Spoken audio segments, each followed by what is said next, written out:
In the same way, you cannot tell me that USMNT Twitter is not, if not the most crazy, also the most fun at any given time. We're going to wrap up our episode with the tinfoiliest of tinfoil hat conspiracies. The USMNT has called in a camp for their friendlies against South Korea and Japan, and there are a few exciting names in the mix. The return of some much needed players, and then there were some shocking ones that you wouldn't expect to be there. We're going to get a look at Noah Kai Banks for the first time in USMNT shirts, which is exciting. Jonathan Klinsmann is being called in, which I think is exciting as well. He's had a pretty good year overseas. Tristan Blackman gets a call up.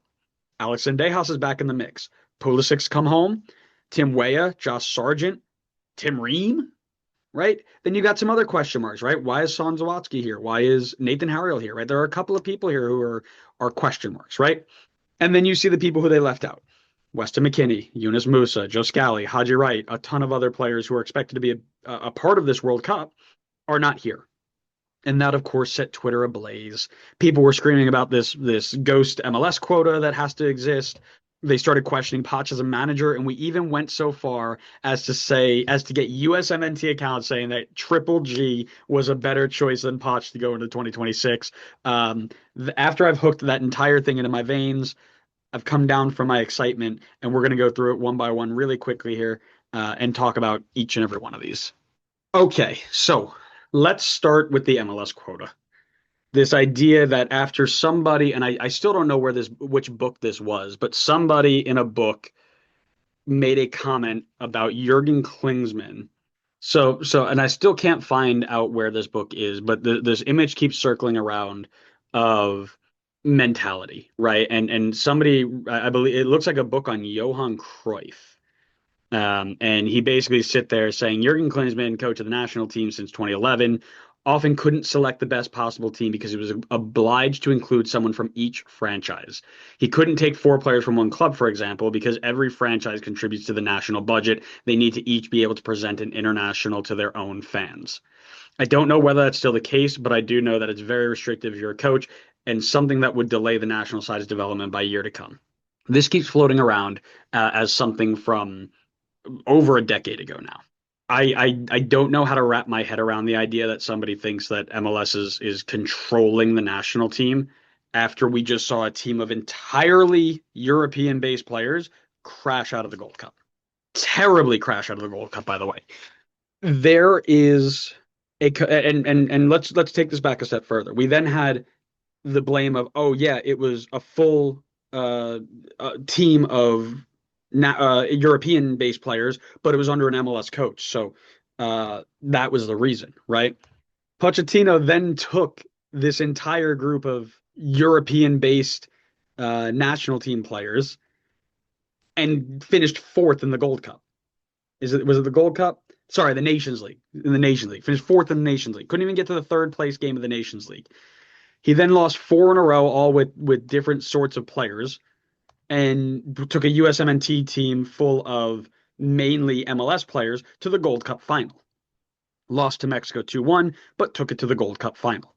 What this manager is doing is he's come into a group that underperformed at a World Cup, that underperformed at a Nations League, that underperformed at a Copa America, all with players that were told to be the best of the best and the golden generation, whatever you want to label them as.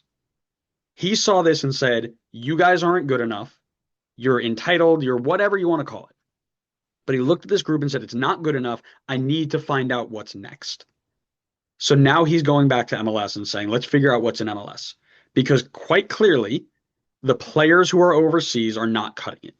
Crashed out of Copa America, crashed out at the Nations League. Under 2 coaches, same group of players against very, very low level competition for relative to what a World Cup will bring.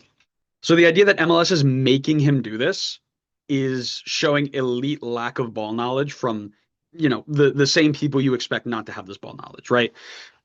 As a coach, you need, especially as a national team coach, you need to figure out what your best group is, not your best 11, not your best 11 individuals. Who is the best team to get the results done? If you're not calling in players like Josh Sargent consistently, or Tanner Tessman consistently, or Weston McKennie consistently, or Yunus Musa, or whoever, it's because you either know who they are, or you don't trust them and you need to find out if you can take somebody else, who's it going to be? Right. And Poch came out to say as much. He said, this is our last camp to figure out who can do the job. This is our last camp to figure out anybody who is on our short list to make the 26-man roster of the World Cup. Bar none. Now, that didn't register with half the people who are on Twitter blowing up, over this decision. But a ton of these people were left out for the idea that they just moved to a new club and they need time to acclimate to that club so that they can get consistent minutes and be fresh for the World Cup, right? If you take them away in week 2 and they lose their spot to somebody who is there already and then can't play, they're no longer good for you for the World Cup. So you need to let them get settled in that environment, right? Or they're coming off of injuries, right? And Jedi Robinson's one of them, who is somebody you need to keep an eye on, right? The idea that we're going to MLS because MLS is making you go to MLS is ridiculous, right? I think we all know that. I can almost guarantee you the majority of these players that are called into this camp will not see the light of day. Or let me rephrase that. The majority of the fringe players called in will not see the light of day of this group, or of the World Cup group, I should say, right? Of our 3 goalkeepers, only one of them is really in the mix right now. That's Matt Freese. Of the defenders, Dest is there. Chris Richards is there. Freeman's on the border. I think he might make it as a backup. Tim Ream's a question mark, right? It depends on how he's playing in 2026. It's a year away. He's 37, I think. All those other defenders are just looks. But here's the thing, especially when we go into the goalkeeper saying what's going on with our goalkeepers and defenders. There's nobody who has claimed the center back spot next to Chris Richards. Nobody. Tim Ream hasn't really locked it down yet. Carter Vickers hasn't locked it down. McKenzie hasn't locked it down. There's nobody who I've put back there.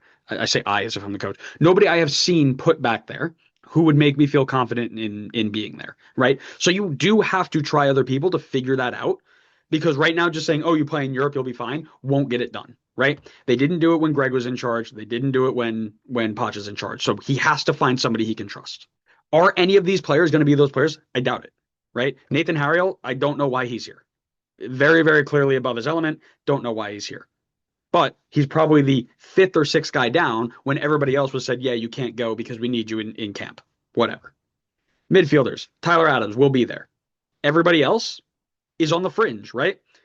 I think Sebastian Berhalter has a shot as a backup center mid, but it's a long shot. Luca De La Torre, maybe, right? I think with Musa kind of falling out of favor, he might be a choice. Diego Luna's got an option. Jack McGlynn's got an option. They all played well in the Gold Cup, and we'll see what they can do in this thing. Sean Zawadzki, I don't think so. Not a shot. But you don't know what he's going to give you. Put him in the team and see what he can do. And then your attackers, almost all of these attackers, I can almost feel confident in having a pretty good shot at being there. Pulisic's obvious. Tim Weah, I'd say, is pretty obvious at this point. Josh Sargent, I don't know based off of Poch's desire, but Josh Sargent, if he continues to play the way he is for Norwich, I think it'd be sacrilegious not to bring him. And then Damian Downs, who looked okay at the Gold Cup. We'll see what he can do. Again, this is a proving camp. Zendejas as well. He's playing well for Club America. We'll see how that works, right? I don't know how we look at this where the majority, there's not a single attacker out of MLS. The goalkeepers, 2 of the 3 are MLS goalkeepers. And again, that's just to rotate through. I don't think we need to see goalkeepers much anymore. I think we kind of know what we've got. I would have liked to see, instead of Celentano, I would have liked to see Stefan get a shot now that he's back, but okay.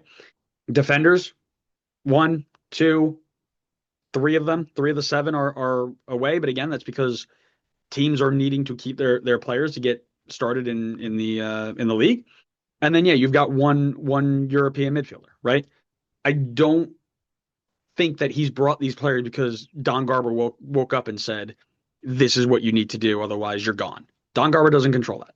That being said, what will be interesting is the roster after this. And this is where we have to transition to, because he's made it clear that this is the last chance to show us what you've got. If you're on the bubble, this is your chance to say you deserve to be in the next team. Right? If you don't perform, you're gone. Plain and simple. You're not there. If he does this again in the next camp, whatever that next camp may be, I don't quite remember, it might be in October, then we panic. Then we say, okay, this guy doesn't quite know what he's coming into.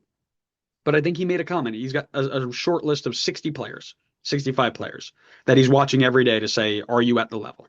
Some of those players he already knows, right? I think he mentioned it. Wes McKennie, he knows. He doesn't need to see Wes McKennie again. He needs to see who's behind Wes McKennie, right? I'm sure Haji Wright and Joe Scally are in that same group, right? He knows what Joe Scally is going to give him at right back. Great. What is Max Arfson and Alex Freeman going to give you again against different competition? Because Max Arfson, as we've talked about, very good going forward. I don't even know how you describe his defending, but it's not good, right? It's really bad actually. Alex Freeman, on the other hand, is somebody who's got a really high ceiling. Is he ready for this next step? We need to see it, right? But people freaking out over the fact that this is a USMNT quota because half the guys need to stay with their club team to get acclimated and the other half are hurt are ridiculous, right? And then people are asking, is Potch the right guy or should we go on to Triple G? First off, I love it, right? I love the fact that we're going full circle and saying that we need Triple G going and being a part of this. It makes me so happy because we were saying this all along. It's not about the manager, it's about the players, right? I don't think Greg does a better job with this group. I like making the joke about it, but at the end of the day, we've talked about it. There are players in the group that are above Greg's ability to coach. Plain and simple. The idea that he would have done better just because he called more Europeans in is not the case, right? I think Potch gets the best out of the group, but he needs to figure out what the next not the first 11, but what the second 11 is, and then who he's going to take from there. So it'll be interesting to see how that goes. But I want to finish just with the idea of why this is so ridiculous. The MLS versus Euro player, stigma, whatever, is so ridiculous. And it's going to focus on something we talked about, or I tweeted about, where George Campbell, a center back who was generally a good center back in MLS, never had a peep from Eurosnob USMNT Twitter, right? Never wanted him called in, never wanted to see what he could do. He has moved to West Brom and has played 3 games, 3 total games in the last 2 weeks. And all of a sudden, everybody's like, this is mental. How has he not been called in? He should have been given a shot. He's been in Europe for a month. And people are like, oh, he needed to be called in. Poch has no idea what he's doing. Why is he calling Tristan Blackman? There is a reason why nobody with half a brain takes USMNT Twitter seriously, and it's because of this stuff right here, right? Why are we sitting here complaining about somebody who was in MLS a month ago, now suddenly being a criminal that it's not being called up? It just blows my mind. But again, it is MLS versus USMNT, and I don't think I could buy into the idea that you are going to make the USMNT from MLS players, because again, we've tried the whole Euro thing and they didn't do so well. So we got to find who's next.